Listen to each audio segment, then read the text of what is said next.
Hello, c'est moi, j'espère que vous allez bien. Aujourd'hui, on se retrouve pour une toute nouvelle vidéo et on va parler de Resident Evil 3 Remake qui sort le 3 avril 2020. Donc, clairement, je suis hypé. J'avais adoré le remake de Resident Evil 2. Je l'avais déchiré en même pas 2 jours et franchement, j'avais kiffé de A à Z. Donc, certes, le scénario était assez court, mais franchement, au niveau du gameplay, le fait que le gameplay soit revisité, que le commissariat soit vachement immersif parce que c'était clairement très bien fait au niveau des jeux de lumière, au niveau de l'ambiance, des morts vivants. Ça faisait trop du bien de retrouver des zombies parce que dans Resident Evil 7, on avait complètement délaissé cette facette du jeu et du coup, bah, c'était un petit peu dommage. Et clairement, ce Resident Evil 2, j'ai adoré, je l'ai mangé, je l'ai refait d'ailleurs plusieurs fois. Donc j'ai adoré la campagne de Léon et celle de Claire. J'ai également accroché au niveau des DLC, même si pour ma part c'était vraiment très difficile de les faire. Et là, de savoir que Resident Evil 3 Remake va sortir sur PlayStation 4, Xbox One et PC pour l'année 2020, franchement c'est extraordinaire, c'est excellent. Et, donc le trailer a débarqué sur YouTube et franchement une grosse claque, hein. C'est exactement à quoi je m'attendais, c'est-à-dire retrouver Jill revisitée. Donc cette fois-ci, elle n'est plus du tout comme dans l'original. Là, elle est beaucoup plus réaliste entre guillemets. Idem pour Carlos. Je trouve que le character design de Carlos est vraiment très réussi. Après, je sais que les avis sont partagés là-dessus, mais pour moi personnellement, je trouve que c'est très réussi. Il a vraiment une tête à s'appeler Carlos. Il est très badass. J'adore sa coupe de cheveux, sa barbe de 3 jours, ses muscles, etc. C'est vraiment très bien foutu. Il me fait penser un petit peu un petit peu, un petit peu à Miguel de Tekken 7. Donc je sais pas si vous connaissez le jeu de baston de Harada, mais je trouve qu'il lui ressemble beaucoup et c'est pas plus mal parce que clairement, comme je vous le disais, il a vraiment une tête à s'appeler Carlos. Donc j'ai vu qu'il y avait quelques rumeurs concernant Resident Evil 3 qui étaient sorties sur internet. Donc je vais vous les lire et vous me direz en commentaire ce que vous en pensez. Moi personnellement, ça me hype de fou. Donc je vais pas tout lire, hein. Je vais en lire quelques-unes et vous me direz ce que vous en pensez en commentaire. Donc moi, pour la petite anecdote, il faut savoir que j'ai adoré Resident Evil 3 à l'époque lorsque j'étais petit. Et j'y avais joué sur PlayStation 1 comme à peu près tout le monde. Et clairement, j'avais kiffé. Et d'ailleurs, je crois que c'était mon premier ou mon deuxième Resident Evil.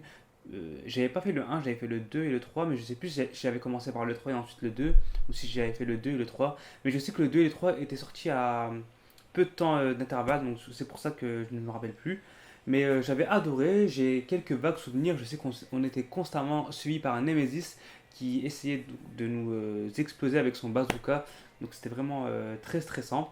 Mais je sais plus du tout si c'est mon premier Resident Evil ou si c'est mon deuxième Resident Evil. Mais soit, dans tous les cas, j'en garde de très bons souvenirs. Je me rappelle que le soir, je flippais ma race en jouant à Resident Evil 3. La bande son était ouf, le fait d'être en pleine ville, etc. C'était topissime. Donc récemment, j'ai redécouvert des gameplays de Resident Evil 3 pour voir si mes souvenirs étaient corrects ou si j'avais enjolivé le truc. Donc au niveau des graphismes, pour l'époque, c'était vraiment un truc de fou. Et maintenant, quand je le regarde, ça fait bien rire parce que ça a mal vieilli. Mais franchement, pour l'époque, c'était vraiment un très bon gameplay et faut pas s'en plaindre, hein. Franchement, c'était correct. Donc, rumeur numéro 1.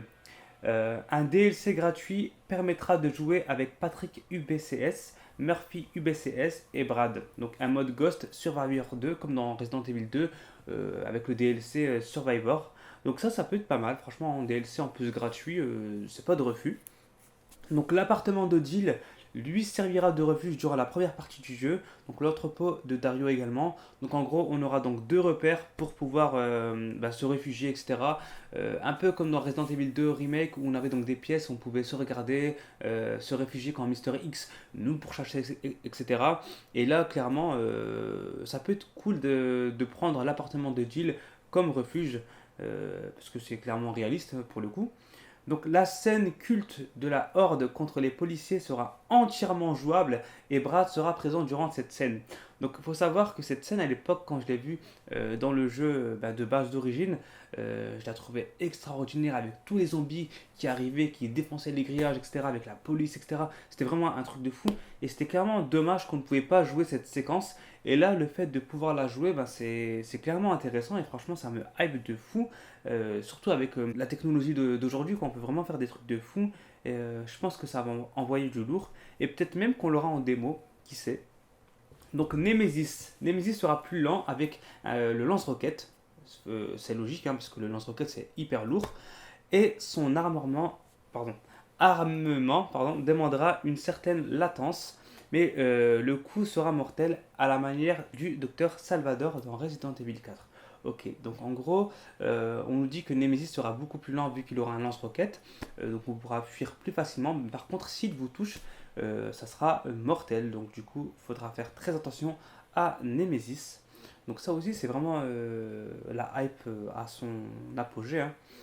Donc les choix seront toujours présents, mais de manière plus subtile et entièrement jouable, donc sans coupure et chargement. Donc ça c'est vraiment bien, c'est-à-dire on sera amené à faire des choix durant le jeu, et donc on aura des alternatives, et ça sera beaucoup plus fluide apparemment. Donc ensuite, qu'est-ce qu'on a en rumeur? Nemesis aura une très mauvaise visibilité avec son œil unique. Les flammes pourront arrêter la créature, permettant à Jill de fuir. Donc en gros, le point faible de Nemesis, ça sera le feu.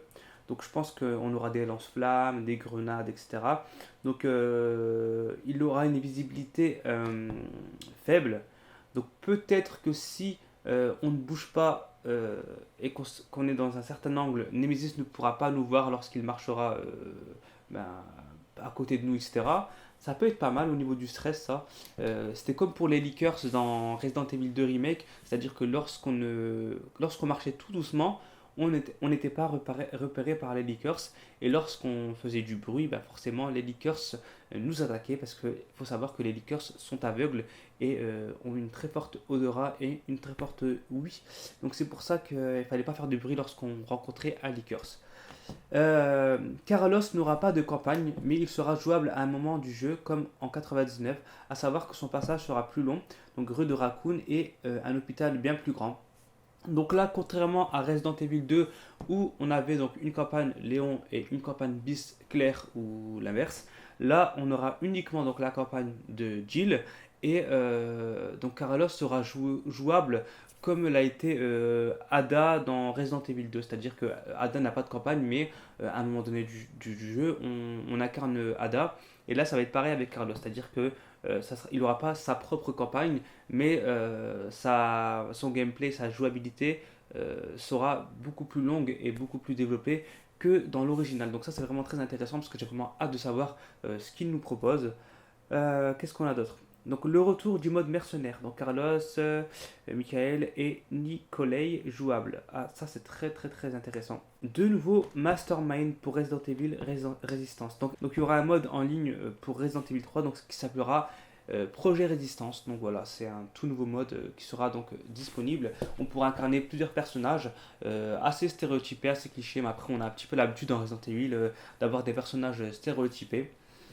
Donc voilà tout ce qu'il en est des rumeurs. Franchement, pour le moment, je suis vraiment hypé, je suis vraiment à fond, j'ai vraiment hâte de tester donc Resident Evil 3. Je vais pas vous cacher que moi, je vais visionner les premiers gameplays, sans pour autant me spoiler, donc je vais éviter de me faire spoiler au niveau du scénario. Mais ouais, ça me hype de voir comment le gameplay sera pour ce Resident Evil 3. Est-ce qu'on aura uniquement une vue à la troisième personne, ou est-ce qu'on aura une vue à la première personne comme dans Resident Evil 7? À voir, on verra. Parce que ça peut être pas mal aussi d'avoir une partie VR pour vraiment être dans l'immersion totale. Après, moi, je vais pas vous cacher que je préfère la vue à la troisième personne. Après, ça, c'est une question de goût, hein. C'est pas. Voilà, c'est pas tout le monde qui aime la première personne, ou c'est pas tout le monde qui aime la première personne. Donc voilà, c'est tout pour moi. Donc j'espère que cette vidéo vous a plu. J'espère que je vous ferai d'autres vidéos concernant Resident Evil 3 Remake. En tout cas, moi je suis hypé. Le fait de retrouver Jill. D'ailleurs, le nouveau visage de Jill, j'aime beaucoup. Je trouve qu'elle est très ressemblante à la Jill de l'époque. Voilà, même si c'était très pixelisé. Au niveau des images, quand je les compare, je trouve que les deux personnages, enfin les deux visages se ressemblent fortement. Idem pour Carlos, même si Carlos a pris de la masse, qu'il est beaucoup plus bronzé qu'à l'époque et qu'il a une big touffe voilà, à la Carlos tout simplement. Et comme je vous le disais, c'est beaucoup plus réaliste comme ça. Au niveau de Nemesis, le fait qu'il ait un nez de travers à la Michael Jackson et des trucs conscients, etc. Moi, je suis pas contre, hein, voilà, j'aime beaucoup la nouveauté. Après, je pense que les développeurs vont mettre les anciennes versions pour ceux qui râlent un petit peu. Après, je peux comprendre qu'on puisse râler, hein, si on est un fan absolu hardcore, je peux comprendre qu'on n'aime pas le changement, etc. Mais après, voilà, c'est un remake, faut accepter le changement, faut accepter qu'il y ait des modifications. Comme là, au niveau du scénario, j'ai lu que le scénario sera modifié pour le rendre beaucoup plus intense, beaucoup plus qui nous prenne au trip quoi. Et je trouve que c'est pas plus mal en fait. Donc maintenant voilà, je laisse la chance au jeu et j'ai vraiment hâte de découvrir Resident Evil 3 au mois d'avril. En plus au mois d'avril, logiquement, je vais recevoir également Chucky et Tiffany taille réelle de chez NECA. Donc j'ai vraiment hâte d'être au mois d'avril pour ces deux bonnes nouvelles. Donc sur ce, je vous laisse. N'hésitez pas à liker si vous avez aimé la vidéo. N'hésitez pas à vous abonner si ce n'est pas fait. Et on se retrouve très vite pour une prochaine vidéo. Salut!